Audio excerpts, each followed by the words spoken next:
आज सकाळी बारामती येथे विमानतळ दुर्घटनेमध्ये सर्वांचे श्रद्धास्थान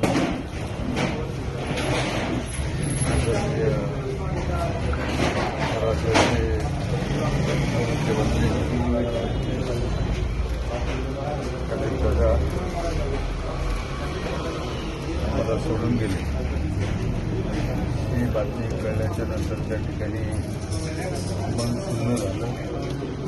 काय बोलावं हेच खरं तर सुचत नाही।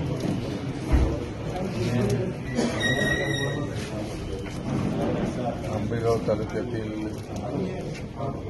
सर्व जनतेच्या वतीनं, राष्ट्रवादी काँग्रेस पक्षाच्या सर्व कार्यकर्त्यांच्या वतीनं भावपूर्ण श्रद्धांजली अर्पण करतो।